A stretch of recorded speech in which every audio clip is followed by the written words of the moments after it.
In the spring of 1970, dealerships across America were flooded with screaming colors, hood scoops, and promises of raw horsepower. Muscle cars were everywhere. Chevrolet had the Chevelle SS 454. Plymouth had the Hemi Cuda. Ford had the Boss 429. And sitting right in the middle of that horsepower war was an engine so violent, so overpowered, and so brutally misunderstood that it would eventually help destroy the very company that created it. The Oldsmobile 455. Most people today barely talk about it. And that's strange. Because for a brief moment in American history, this thing was one of the most dangerous production V8s on the road. Massive torque, giant displacement, enough low-end grunt to liquefy rear tires at half throttle. Walk into any classic car show today and you'll see rows of Hemis, LS6 Chevelles, and Boss Mustangs.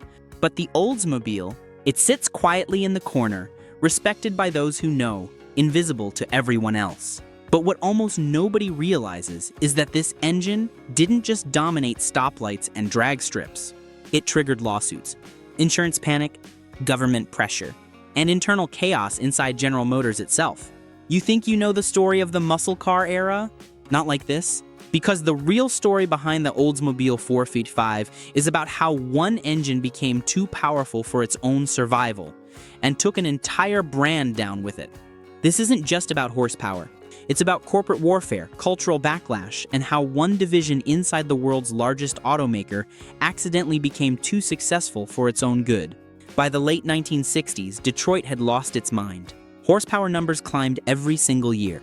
Compression ratios were exploding. Engineers were stuffing larger and larger engines into mid-size cars that were never designed to handle them. The philosophy was simple and insane. More cubic inches equals more sales.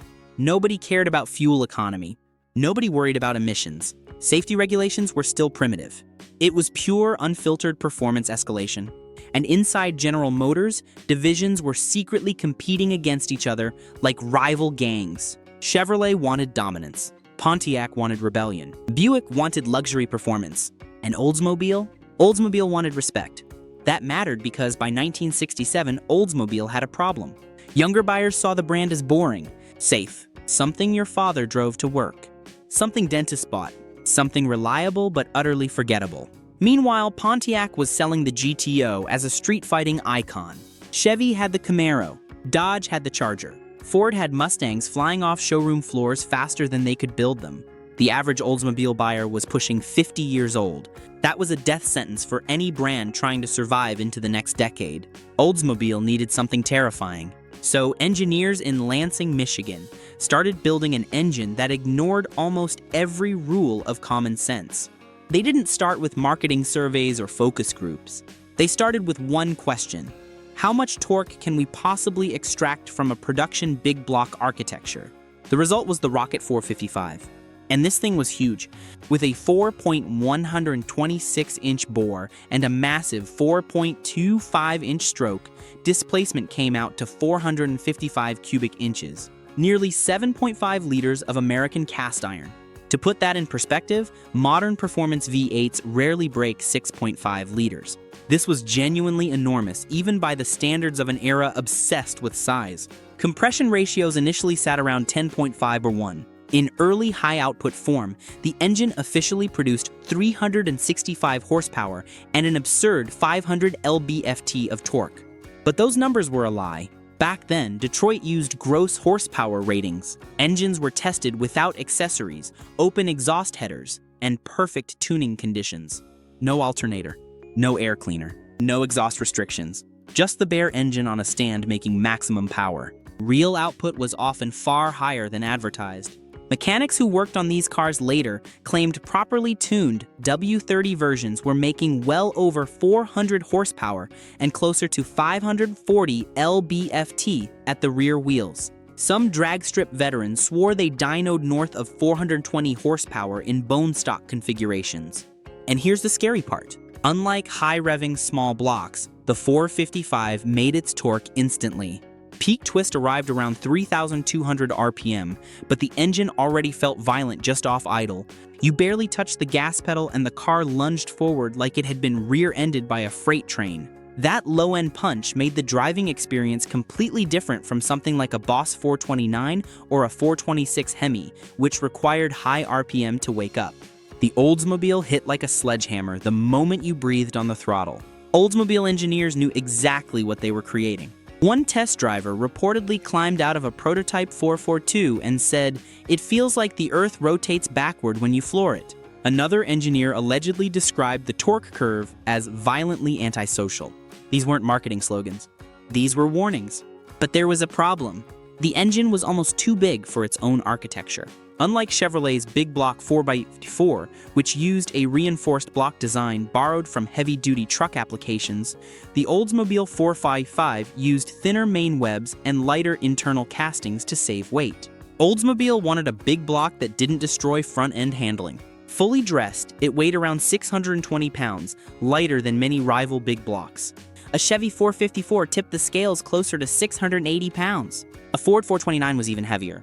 That gave Oldsmobile cars excellent front-end balance and sharper cornering compared to nose-heavy competitors. But under extreme abuse, weaknesses started appearing.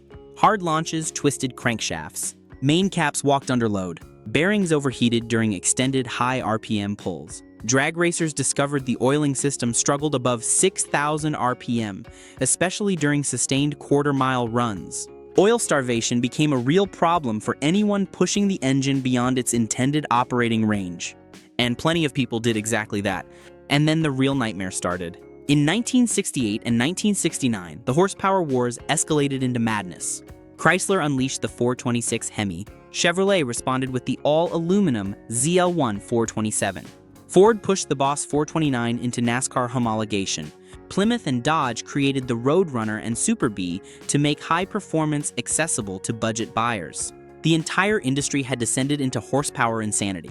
Oldsmobile couldn't afford to look weak, so they created the W30 package. This wasn't just stripes and badges. The W30 transformed the 455 into something closer to a street-legal race engine.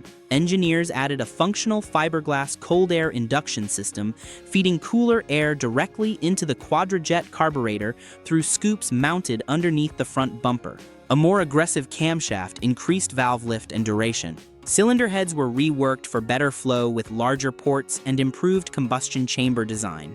Compression stayed sky-high. The ignition timing was advanced. Even the exhaust manifolds were redesigned for reduced back pressure. Officially, still 370 horsepower. Reality? Far more. Quarter-mile times dropped into the low 13s straight from the factory. Some magazines recorded high 12-second passes on street tires with minimal modifications. Car and Driver tested a 1970 442 W30 and recorded a 13.27-second quarter mile at over 107 mph. Motor Trend got similar numbers. In 1970, that was insane. A properly driven 442 W30 could outrun Corvettes, Mustangs, and nearly everything else on American roads. And it did it with ridiculous ease, the torque curve making aggressive driving almost effortless. And people noticed. Insurance companies noticed too. By 1970, accident statistics involving high-horsepower muscle cars were exploding. Young drivers were wrapping themselves around telephone poles at horrifying rates. Street racing deaths climbed. Insurance premiums doubled, then tripled. Companies started creating special high-risk categories specifically for muscle car owners. Some insurers refused coverage entirely for drivers under 25. Others imposed deductibles so high they made ownership financially impossible. One executive reportedly called the 455-powered 442 an actuary's nightmare. But the engine itself was only half the disaster. The bigger issue was what it represented. Because the 455 exposed something ugly inside General Motors. Every GM division was cannibalizing the others. Pontiac customers cross-shopped Oldsmobiles. Chevrolet buyers jumped to Buick GS models. Dealers fought internally over allocations. Marketing budgets became weapons in internal corporate battles. Executives realized they had accidentally created a civil war between their own brands. GM was essentially competing against itself, spending millions to steal customers from divisions they already owned. And Oldsmobile was suddenly winning. In 1970 alone, Oldsmobile sold over 119,000 examples of the 442 and Cutlass Performance lineup. The brand exploded in popularity. Younger buyers flooded dealerships. Profits soared. Oldsmobile briefly became one of the hottest performance brands in America, genuinely threatening Pontiac's long-held position as GM's performance division. For a moment, it looked like Oldsmobile had finally become cool. But success came with consequences, because Washington was watching. The Clean Air Act was looming. Emissions regulations tightened rapidly. Leaded fuel was being targeted. Federal pressure against high-compression engines intensified every month. Politicians were looking for scapegoats, and high-horsepower muscle cars presented perfect targets. Ralph Nader had already declared war on the entire automotive industry. Congress held hearings. The National Highway Traffic Safety Administration started imposing new requirements. And inside GM, executives were terrified that performance cars were attracting exactly the wrong kind of attention. Then came the insurance crackdown. Some 20-year-old drivers were being quoted insurance premiums higher than the price of the car itself. A 1974 42 W30 cost roughly $4,200 new. In some states, yearly insurance approached $1,500 for younger drivers. In high-risk urban areas, quotes exceeded $2,000 annually. For perspective, the average American household income in 1970 was around $9,000. That made muscle car ownership economically impossible for the young buyers these cars were marketed toward. That was catastrophic. Sales slowed almost overnight. But Oldsmobile engineers weren't done yet. In 1971, they pushed the 455 even further with the legendary 455 HO. Most people don't realize how advanced this engine actually was. While competitors started choking under emissions restrictions, Oldsmobile tried preserving performance intelligently. The 455 HO used improved intake flow, revised heads, and better exhaust breathing to maintain torque, even as compression ratios dropped to around 8.5.1 for unleaded fuel compatibility. Engineers focused on volumetric efficiency instead of raw compression. The result was an engine that ran on regular unleaded fuel, but still delivered devastating real-world performance. The engine still produced 350 horsepower and around 460 lb-ft of torque. More importantly, it delivered massive real-world acceleration. Road tests showed mid-13-second quarter-mile times despite increasing vehicle weight and emissions equipment.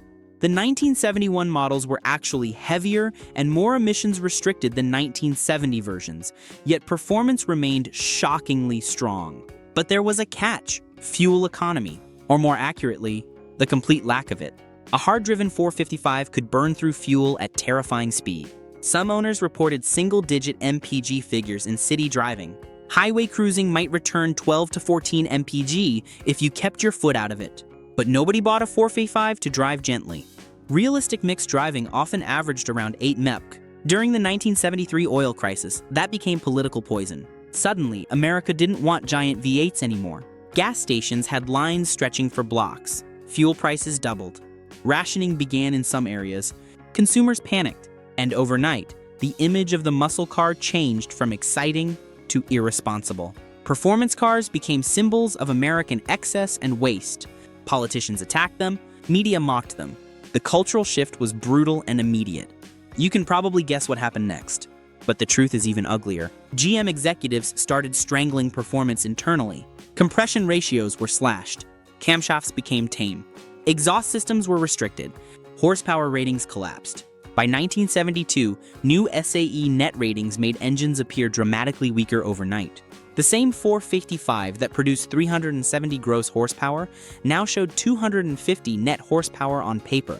The once mighty 455 now officially produced numbers barely above 250 horsepower in some configurations. The same engine that terrified Corvettes just 2 years earlier suddenly looked neutered on paper.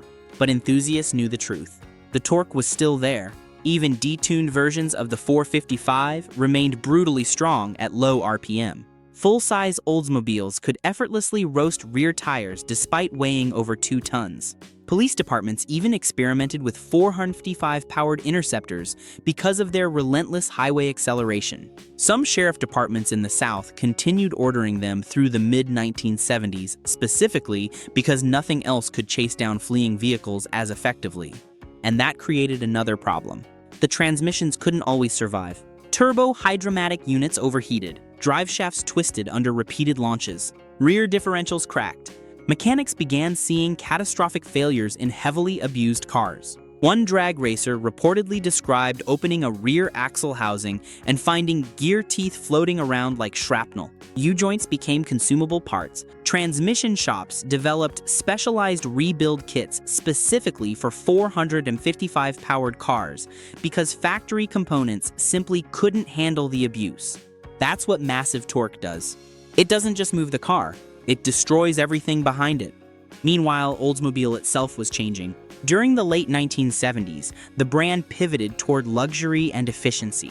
Diesel engines arrived. Downsized cars replaced muscle machines. The rebellious image disappeared almost completely. By 1978, the most powerful engine Oldsmobile offered was a strangled, emissions-choked shadow of what came before. And ironically, the 455 helped cause that transformation. Because inside GM, Oldsmobile's performance success had scared executives. The division had drifted too far from its intended market position. Instead of being a comfortable middle-class brand, Oldsmobile briefly became one of the most aggressive performance manufacturers in America. That unpredictability threatened GM's carefully structured brand hierarchy. Corporate leadership hated that unpredictability. So the brand was slowly reined in, and then came the final insult: the diesel disaster. In 1978, Oldsmobile engineers converted the gasoline 350 V8 architecture into a diesel engine to meet fuel economy demands. But the block wasn't strong enough for diesel compression pressures. Head bolts failed, gaskets blew, fuel systems collapsed, reliability became a national joke. Owners experienced catastrophic failures at low mileage. Lawsuits multiplied. The damage to Oldsmobile's reputation was incalculable. Customers lost trust in Oldsmobile almost overnight. And here's the brutal irony. The same company that once built one of America's most respected muscle car engines had now become associated with one of the worst diesel failures in automotive history. The brand that gave us the Rocket 455 was now known for grenading diesel engines in station wagons. Brand loyalty collapsed throughout the 1980s and 1990s. Younger buyers disappeared again. Sales declined year after year. GM tried reinventing Oldsmobile multiple times, but nothing worked. The brand had lost its identity completely. Finally, in 2004, General Motors killed Oldsmobile completely. After 107 years, the brand was dead. And some historians believe the seeds of that collapse were planted during the muscle car era itself. Because the 455 symbolized an identity crisis Oldsmobile never fully recovered from. Was it a luxury brand? A performance brand? A family brand? GM never seemed to decide. The brand spent decades confused about its own purpose. But the engine? The engine became immortal. Today, real 455 W30 cars sell for enormous money. Restored examples regularly cross six figures at auction. Enthusiasts still hunt for original F-code blocks and correct W30 induction parts. Numbers-matching cars command premium prices. Barn finds get bidding wars. Drag racers continue building monstrous, naturally aspirated 455s producing over 700 horsepower using modern internals, aggressive camshafts, and aftermarket heads. And the sound, that deep, thunderous Oldsmobile torque curve still feels different from a Chevy Big Block or Chrysler Hemi. It's smoother, heavier, more violent down low, like the engine is trying to rotate the planet itself. You hear one at full throttle and immediately know it's an Oldsmobile. The sound signature is unmistakable. Most people remember the Hemi, or the LS6, or the Boss 429. But insiders know the Oldsmobile 455 was something special. Not because it was perfect. Because it wasn't. It was oversized. Underdeveloped, excessive. It stressed drivetrains to destruction. It arrived at exactly the wrong moment in American history. And in many ways, it became the perfect symbol of the muscle car era itself. An engine built without compromise during the last moment when that was still possible. Too much power, too little restraint, and consequences nobody saw coming.